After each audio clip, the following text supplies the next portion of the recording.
Police నియామకాల్లో అవకతవకలకు యత్నించిన ఘటన కలకలం సృష్టిస్తోంది. ప్రాథమిక దశలోనే నిందితులను పట్టుకున్నా అసలు అవకతవకలకు ఎలా పాల్పడ్డారన్న అంశంపై అధికారులు దృష్టి సారించారు. ఆ విషయంపై లోతుగా అధ్యయనం చేస్తున్నారు. పోలీస్ నియామకాల్లో అవకతవకలకు యత్నించడాన్ని ఉన్నతాధికారులు తీవ్రంగా పరిగణిస్తున్నారు. అసలు ఆ ప్రయత్నం ఎలా జరిగిందన్న అంశంపై విచారణ చేస్తున్నారు. నియామక ప్రక్రియలో భాగంగా సమాచారాన్ని నిక్షిప్తం చేసేందుకు ఒప్పందం కుదుర్చుకున్న ఈసాఫ్ట్ సంస్థతో సంబంధం లేని వ్యక్తి ఉద్దేశపూర్వకంగానే కుంభకోణానికి యత్నించారని, అందుకోసం రహస్యంగా ఒక కంప్యూటర్ ప్రోగ్రాం నిక్షిప్తం చేసినట్టు గుర్తించారు.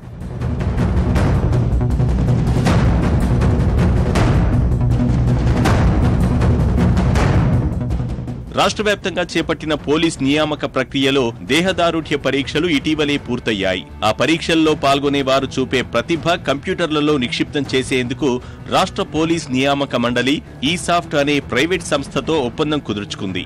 అభ్యర్థులు వివిధ రకాల పోటీల్లో పాల్గొన్న తర్వాత అందులో వచ్చే ఫలితాలు అధికారుల సమక్షంలో ఈసాఫ్ట్ సిబ్బంది కంప్యూటర్లలో నిక్షిప్తం చేస్తారు. ఆ విషయాన్ని అదునుగా చేసుకుని రమేష్ అనే వ్యక్తి కుంభకోణానికి ప్రయత్నించాడు.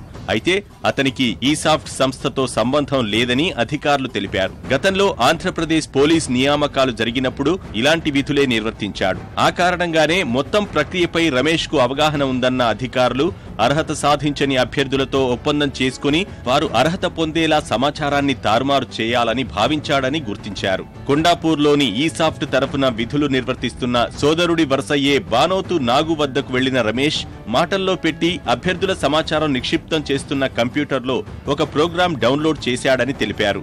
ఆ కంప్యూటర్కు తన ఇంట్లో ఉన్న కంప్యూటర్ను అనుసంధానం చేసి నియంత్రణలోకి తెచ్చుకున్నాడని భావిస్తున్నారు.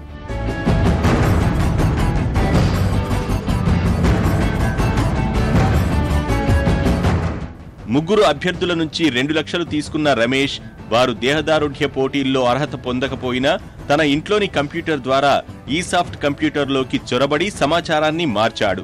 అనర్హులైన వారిని అర్హులుగా చూపించిన విషయం పోలీస్ నియామక మండలి కార్యాలయంలోని కంప్యూటర్ల ద్వారా కనిపించింది. ముగ్గురు అభ్యర్థుల సమాచారం మార్చినట్లు గుర్తించిన అధికారులు ఎందుకు మార్పులు చేశారో వెంటనే క్షేత్రస్థాయిలో విధులు నిర్వహిస్తున్న సిబ్బంది నుంచి ఆరా తీశారు. తామేమీ మార్పులు చేయలేదని అధికారులు చెప్పడంతో అనుమానం వచ్చి సైబరాబాద్ పోలీసులకు ఫిర్యాదు చేశారు. పోలీసుల విచారణతో అసలు విషయం వెలుగులోకొచ్చింది. ఎన్ని రకాల జాగ్రత్తలు చేపడుతున్నా వివిధ పద్ధతుల్లో అవకతవకలకు పాల్పడేందుకు యత్నిస్తున్న తీరు అధికారులను ఆందోళనకు గురిచేస్తోంది. తాజా ఘటన నేపథ్యంలో భవిష్యత్తులో మరిన్ని పకడ్బందీ చర్యలు చేపట్టాలని అధికారులు భావిస్తున్నారు.